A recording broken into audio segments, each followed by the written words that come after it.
suis Valérie de Mainvielle, je suis psychologue et je m'occupe avec ma juste place des Wonder Woman épuisées. Alors évidemment, j'ai été très sensible à la bande dessinée de Emma, qui a fait un tabac sur la toile, qui a été énormément diffusée.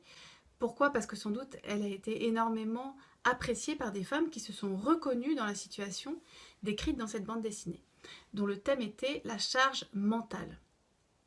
La charge mentale, qu'est-ce que c'est? Ça désigne l'ensemble des tâches qu'effectuent le plus souvent les femmes dans les familles d'aujourd'hui et qui visent à tout faire pour que la logistique, l'organisation de la vie de la famille se passe bien, fonctionne bien. Ce sont dans l'ensemble des tâches d'organisation, de gestion, de planification. Et ce qui les rend particulièrement ingrates, c'est qu'il y en a tous les jours à faire et que ce sont des choses relativement invisibles pour un observateur extérieur et même pour un observateur intérieur qui est nommé dans la bande dessinée comme étant le compagnon ou le mari. Et cette bande dessinée met l'accent sur le manque de reconnaissance ou le manque de conscience que peut avoir le mari de toutes ces tâches-là. Alors, il est rare que je m'exprime de façon aussi engagée, mais aujourd'hui j'ai envie de réagir à plusieurs titres à cette bande dessinée et plus largement à ce thème, qui est un thème que j'aborde énormément dans mon métier avec les femmes que j'accompagne et que je vis aussi dans ma vie personnelle, bien sûr.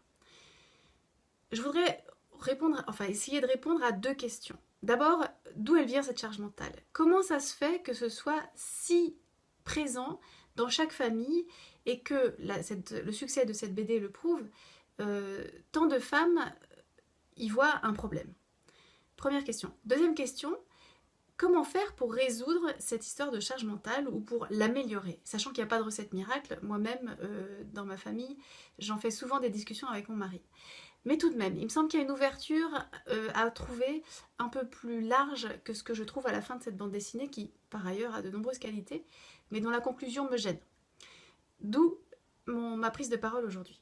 Alors, d'où ça vient? Eh bien, en fait, est-ce que ça viendrait pas de cette immense liberté qu'ont gagnée pour nous, nos mères et nos grands-mères? Oui, aujourd'hui, on se marie par amour. On se marie plus par devoir. Les mariages arrangés en France existent quasiment plus, alors qu'il y a encore 2 générations, c'était plutôt courant. Oui, on a le droit de choisir d'avoir des enfants grâce à la contraception, qui s'est largement démocratisée. Et oui, on a compris que les enfants sont des petites personnes et qu'on ne peut pas les traiter n'importe comment. Du moins, on a toutes les femmes de notre génération, de la mienne et de celle d'en dessous, apportent un soin particulier à l'éducation de leurs enfants qu'elles veulent éveillés, malins, bien dans leur basket, etc. Et pour ça, ça demande énormément d'attention et de temps et d'énergie, ce qui n'était pas forcément le cas de nos mères ou de nos grands-mères, encore plus. Donc, la charge mentale, le fait qu'on veuille que nos enfants aillent à un cours de violon, un cours de piano, que le week-end ils aient des activités chouettes, qu'ils fassent plein de sports, qu'ils sachent parler plusieurs langues, ça, c'est un soin qui est apporté à nos enfants aujourd'hui qui est assez nouveau. C'était pas forcément le cas avant et ça rajoute évidemment de l'organisation, des tâches d'organisation pour la maman en général. Ce qui a changé aussi par rapport à la génération de nos mères et de nos grands-mères, c'est qu'on s'est mis à travailler. Et que, alors, par choix, parce qu'elles ont gagné pour nous, encore une fois, cette liberté-là, il y a encore 2 générations, une femme qui voulait travailler devait demander l'autorisation à son père quand même pour travailler, ou pour faire des études. Ça a changé extrêmement vite. Aujourd'hui, les femmes ont accès à toutes les études, alors il y a encore des inégalités, soit, mais il y a eu un progrès énorme, là aussi gagné par nos mères et nos grands-mères, qui fait qu'aujourd'hui, quasiment toutes les femmes de notre génération, en plus d'avoir des enfants, travaillent. Et puis enfin, il y a quelque chose qui a beaucoup changé aussi par rapport à il y a 2 générations, c'est qu'on est devenus des céréales consommatrices. On est entouré d'objets, de multitudes d'objets, on consomme à ne plus savoir quoi faire, des meubles, des objets, des habits. Je vois des femmes dans mon travail qui ont des penderies qui regorgent d'affaires. Si le métier de home organizer a tant de succès aujourd'hui, c'est bien qu'on est nombreuses à se rendre compte qu'on est absolument envahi par les objets. Et les objets dans la maison, ça fait quoi? Ça prend du temps, ça prend de l'espace d'abord, ça prend du temps parce qu'il faut ranger tout ça, et puis ça étouffe, il y a un côté étouffant. Ça, c'est des choses qui arrivaient beaucoup moins dans les générations précédentes. Et ces 3 choses-là, le fait qu'on a un rapport aux enfants qui est extrêmement différent d'avant, beaucoup plus investi, le fait qu'on travaille, donc ça rajoute énormément en termes de charge mentale, et le fait qu'on soit dans un monde de super consommation, que ce soit d'objets ou de services du reste, hein, fait que tout ça constitue une charge mentale très lourde. Et oui, elle est lourde, en effet. Je ne connais pas une seule femme dans mon métier ou dans mon entourage qui ne trouve pas ça lourd à gérer aujourd'hui. Ça offre une petite perspective tout de même que de se dire que ça, c'est le résultat de l'immense liberté qu'ont gagnée pour nous, nos mères et nos grands-mères. En fait, la liberté qu'elles ont gagnée, ça nous offre une qualité de vie exceptionnelle qu'elles n'ont pas vécue. Et en regard de cette amélioration de la qualité de vie, il y a cette charge mentale qui plombe. Alors la question c'est, comment la gérer cette charge mentale? Quoi en faire? Quoi faire pour qu'elle soit la moins lourde possible? Et on en arrive à ce qui m'a gênée dans cette bande dessinée, qui par ailleurs, pour toute la première partie, décrit admirablement bien ce que c'est la charge mentale.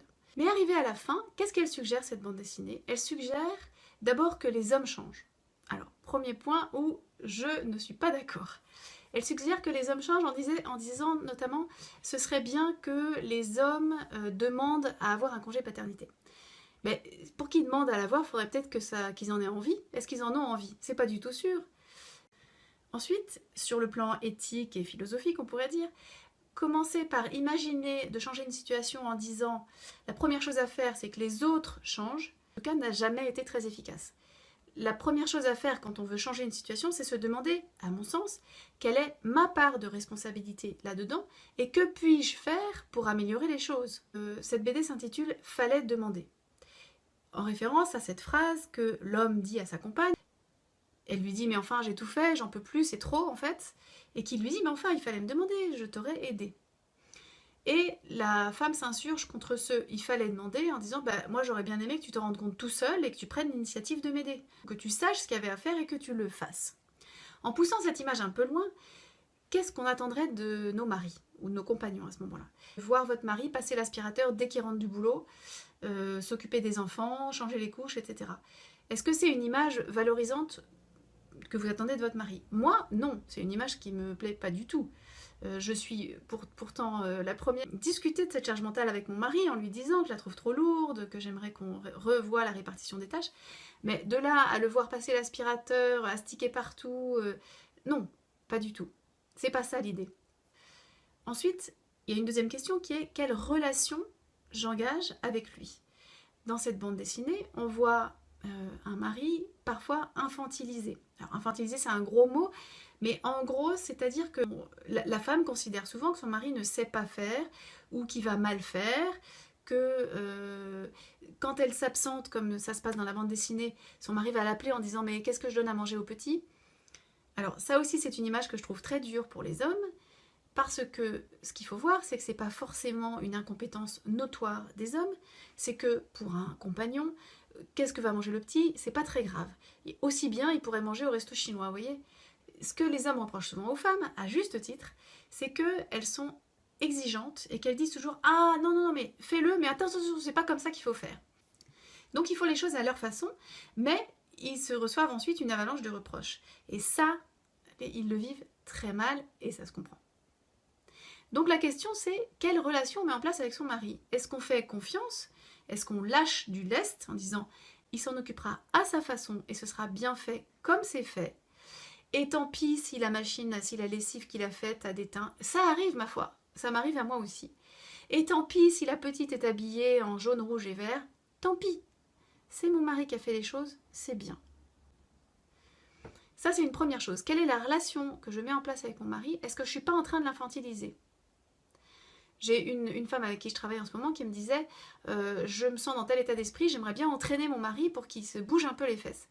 Non, laissez-le tranquille votre mari. Bougez vous et puis voyez ce que ça déclenche. Vous allez voir que si vous vous mettez à bouger, votre mari, ça va provoquer un mouvement de son côté aussi. Pas tout de suite, pas exactement le même mouvement que vous, mais une femme qui se met en dynamique de changement, qui change les choses dans son quotidien, ça a forcément des répercussions sur son univers et notamment son mari. Donc occupez-vous d'abord de vous, au lieu d'attendre que votre mari fasse les choses. Faites-lui confiance quand il les fait. Et puis, on va voir. Ça m'emmène directement à un deuxième sujet qui est le thème du perfectionnisme. Ce perfectionnisme qui nous pourrit. Je dis nous parce que je m'inclus dedans. C'est une lutte que de renoncer à ce perfectionnisme. Dans la bande dessinée d'Emma, on voit très bien que cette femme, chez qui la jeune fille entre, est en train de faire deux choses à la fois. Les deux choses principales qu'on peut voir, c'est qu'elle est en train à la fois de donner son repas à 2 enfants petits et à la fois de préparer le repas pour les adultes ensuite. Qui lui a demandé d'être parfaite? Ça, c'est la femme parfaite. La femme qui arrive à tout jongler, qui parle parfaitement. La preuve que non, c'est que quand ça se renverse, cette femme explose en disant j'en ai marre, je fais tout, elle explose. Donc elle est déjà à bout de nerfs. Elle est déjà surmenée. Qui a demandé à cette femme de faire le dîner en même temps qu'elle fait dîner ses enfants? C'est forcément pas un bon moment pour elle. Alors pourquoi est-ce qu'elle n'éteindrait pas le feu, renoncerait à préparer un dîner pour les adultes?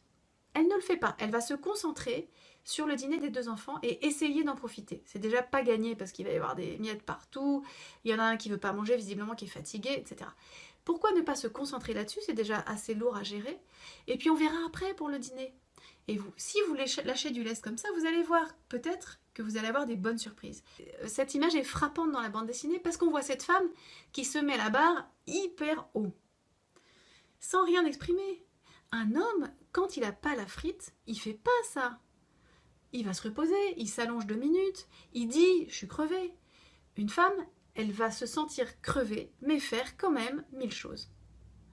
Est-ce que c'est pas à ça qu'il faudrait dire stop? Est-ce que là, il n'y a pas un énorme terrain d'action pour nous les femmes avant de demander aux hommes de prendre leur part?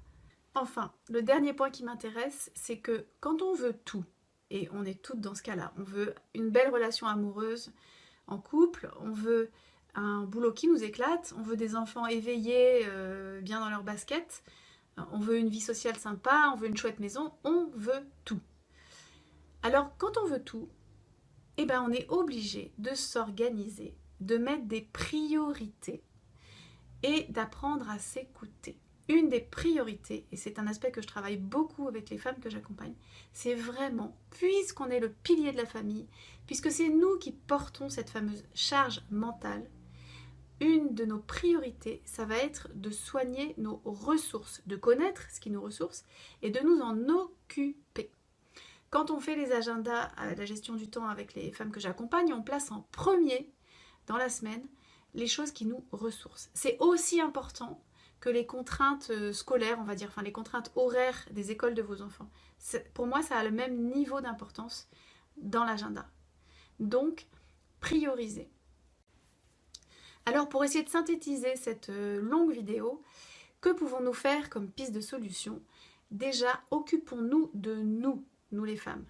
Ça veut dire, arrêtons de vouloir être parfaites. Arrêtons de vouloir préparer le dîner pour les adultes en même temps qu'on fait dîner 2 enfants petits. C'est forcément pas une piste qui va marcher. La deuxième piste, c'est au lieu de fustiger les hommes dans leur irresponsabilité, dans leur immaturité, dans leur incapacité à comprendre ce qui nous arrive, regardons-les comme des sources d'inspiration. Je ne dis pas de les imiter, je pense que on n'est pas pareil et je trouve que nos différences sont plutôt complémentaires si on les regarde sous cet œil-là. Mais justement, entraînons-nous à avoir un œil qui vise à trouver la complémentarité. Et les hommes, très souvent, pas tous, mais très souvent, sont beaucoup plus forts que nous pour respecter leurs besoins fondamentaux à eux. Un homme qui a besoin de se détendre, il va tout de suite savoir comment faire. Eh bien, inspirez-vous de ça. Regardez comment ils font. Ils vont jamais préparer un dîner en même temps qu'ils vont donner le dîner aux enfants. Ou alors, c'est que ça se passe bien pour eux. C'est que ça ira. Regardez comment font vos maris, vos compagnons, et inspirez-vous de leur capacité à prendre soin d'eux au lieu de se laisser déborder. Globalement, il me semble à moi que nous sommes dans une société du trop plein. Cette vidéo se veut une invitation à aller vers le moins, sur tous les plans. Lâcher prise. Lâcher prise, ça veut dire vous décrisper. Tant pis si le dîner n'est pas fait, c'est pas grave. Vous trouverez une solution, il trouvera une solution. Quand vous lâchez prise d'un problème, ça crée une ouverture pour que autre chose advienne. Et vous avez beau vous dire « Ah bah, il va rien se passer quoi, oui c'est ça qui va se passer, il va rien se passer du tout. » Peut-être la première fois, quand vous essayez, il va rien se passer du tout. Mais voyez la deuxième, puis la troisième, et faites confiance. Lâchez prise, abandonnez. L'idée, c'est de réapprendre à profiter. Profitez de ce qu'il y a de bien entre votre mari et vous, au lieu de passer votre vie à critiquer, à lui reprocher ce qu'il n'a pas fait ou ce qu'il a mal fait. c'est vraiment se délester. Délestez-vous des objets. Il y a trop de jouets dans les maisons, il y a trop d'habits dans les placards. Délestez-vous. On peut très bien s'habiller parfaitement bien et se sentir bien dans ses baskets avec 10 pièces, 10 habits. C'est mon cas. Moi, je fais ça. C'est une simplification extraordinaire de la vie. Et c'est applicable à tous les domaines. Un service de vaisselle avec 12 assiettes, ça suffit largement. Quand vous faites des fêtes, vous empruntez aux voisins. Il y a 1000 autres façons de se débrouiller. Je vous parle de choses matérielles, mais qui pour moi ont leur parallèle dans toute la vie. Avec votre mari, avec vos enfants, attachez-vous à l'essentiel, profitez des bons moments. Un moment à table avec vos enfants, ça peut être un super moment de rigolade. Laissez tomber la préparation du dîner. Je voulais réagir à cette bande dessinée qui aborde ce sujet avec à la fois beaucoup de justesse et de sensibilité, et à la fois dont la conclusion me gêne pour ce qu'elle ne dit pas de toute la responsabilité que nous, on peut avoir les femmes dans cette affaire. Ce qui m'intéresse moi, c'est toujours de commencer par changer soi. On a une liberté immense, on a une marge de manœuvre beaucoup plus grande qu'on ne le croit. Et pour trouver en quoi je peux changer quelque chose à ma situation, je dois opérer un changement d'état d'esprit et me dire que je ne subis pas les choses, mais que je les choisis. Et ça change tout. Si on commence à regarder la charge mentale en disant « je choisis et j'arrête de subir cette charge mentale et je choisis comment je vais la gérer, comment je vais y répondre, comment je prends soin de moi, comment j'établis une relation avec mon mari, comment je lui en parle, qu'est-ce que je mets en place, comment je réduis la charge, pas mentale, mais la charge physique, la charge réelle, des activités que j'ai à gérer. » C'est en commençant par se poser toutes ces questions-là, il y a déjà un terrain immense de choses que chacune peut faire au sein de sa propre famille. Et c'est ça, à mon avis, qui va, en faisant des ondes, provoquer un changement à grande mesure. Pour en savoir un peu plus sur qui je suis et ce que je fais, je vous invite à venir faire un tour sur le site internet majusteplace.com. Il est mis à jour chaque semaine. Vous y trouverez des minutes du lundi sous l'onglet blog. Vous y trouverez un peu plus d'informations sur moi sous l'onglet à propos. Et puis je vous invite à me demander une séance gratuite sous l'onglet séance offerte et à venir me retrouver sur ce fauteuil avec un bon café pour m'expliquer votre situation et voir comment je pourrais vous aider. À bientôt!